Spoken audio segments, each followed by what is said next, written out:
Thank you, Innocent. So the paper that I was supposed to present, it involved 3 other colleagues. The labor division is that I make the presentation and they handle the question. So be easy on me. All right, so economy recovery and Africa, in Africa and its determinants. This is really our way of taking a time off from the celebration. I mean, we made the Time magazine cover on how growing, how Africa is growing, but it's time for us to answer some of the key questions because we have seen this before. What is so different now? And what can we do, or what can the policymakers do to prevent a relapse as in previous cases? So the motivation is that indeed, when you compare the last 10 or 15 years with previous decades, the Africa economy has been growing quite remarkably. But the question is, since we have gone through episodes of decline, have we really made up for the lost decades? So that's the first question. And second, we need to understand the key drivers in such a way that we can prevent any collapse or relapse in the future. When you look at the trend in Africa past and current growth, we selected here a few countries. The red bar is the 2000 to 2012, green 1980, 1989, and blue 1990 and 1999.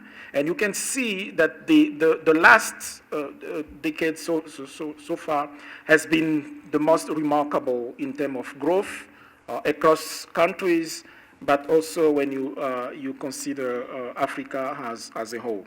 But the problem is when you look at the trend in terms of the last most successful period for African economies, which is between 1960 and 1977, we ask ourselves a very simple question.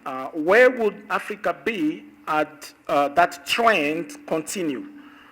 And you can see from the graph that the GDP per capita would have been around 1,08041, compared to where we are now, given the actual trend, which is around 1,147.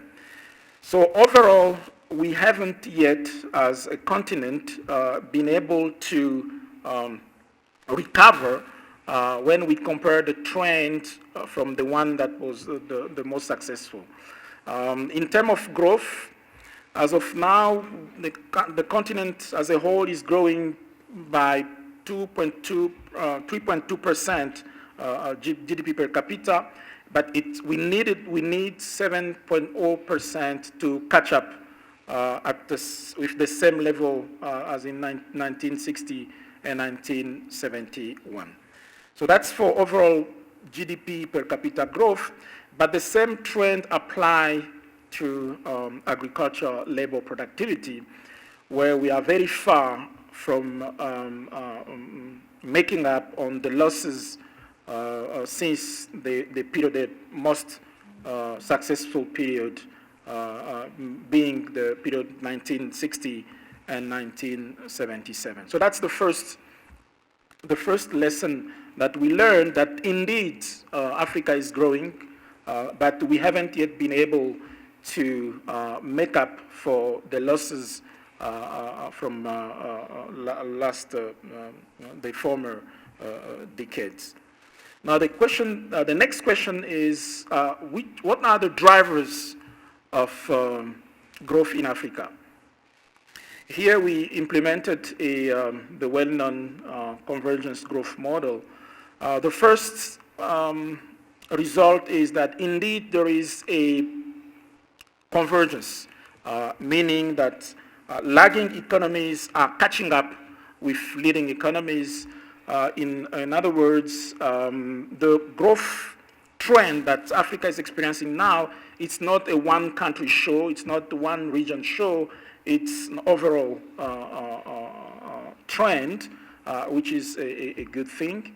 The second result is that macroeconomic stability still plays a major role. Countries that manage to achieve macroeconomic stability are growing in a much higher rate. Of course, still availability of funds for investment like savings, official development aid, FDI, very strong, although it depends on countries. We also found that as far as ODA, official development aid, is concerned, depending on which one you use, the result, the impact on growth is not the same. So, for example, ODA on social services like education, health, has different impact as ODA devoted to economic infrastructure, roads, energy, and so forth. Governance still play a major role, especially the rule of law and control of corruption. I already mentioned that inflation was very significant, except for countries where the share of income from export was very high. I think they managed to balance, to have a more efficient balance of payment, which means that the exchange rate was stable, which has an impact on inflation. One concern that was not reported here is that mining export or natural resource export still playing a very important role. And given what is happening now, slow in China, in emerging countries, low oil price, you can understand why that's indeed a concern. So we, just to go through quickly through some of the key drivers, you can see that inflation, the trend of inflation has really been favorable after starting in 2000 all the way to 2012, meaning that most of African countries probably as a result of all the structural adjustment policies have managed to stabilize the economy.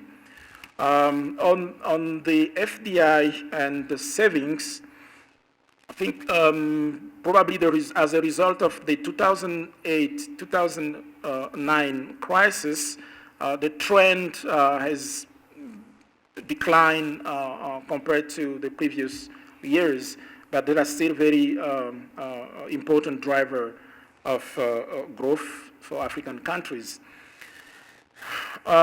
With respect to ODA, the trend is increasing, which is a good sign. But again, it's a less reliable driver because it depends on what is happening on the countries providing these ODAs. And again, when you hear what is going on at the world economy, it's indeed a concern for African countries to be relying on ODA as well. In terms of I mentioned this, the export share of natural as share of GDP. It's a concern because then the countries exporting either mining or oil are very exposed to the volatility of the world market as it's happening now. The last one is on governance indicators. Here, as we said, the rule of law and control of corruption have played a major role. But when you look at the trend, one of the indicators that has really declined is the government effectiveness. It measures the quality of public services, the quality of policy formulation and implementation, and of course, government credibility to commit to implement the policy that they design. As you can see, there has been a sharp decline, and this might be a problem in the future because governance are still. It doesn't matter how much resource can come in, but if the environment is not conducive enough for investors, being it from private investors or public investors, I think we'll be, as a continent, will be having trouble to sustain the growth momentum. To conclude, yes, the current growth trend is very promising, but as I mentioned, we haven't yet been able to recover from past losses. That's one. Second, there are still some issues on the consistency of some of the policies, some of the strategies. As I mentioned here, we see a sharp decline in government commitment, the credibility of the government to implement the policies or strategies that they themselves put together. The drivers of growth are still the same, usual suspects: macroeconomic stability, inflow of funding, either savings, FDI, or ODA, and of course, improvement in governance and human capital. So we say that in the future, African countries' economies must improve governance, institutional quality, and work to manage natural resources, revenues more effectively. Thank you.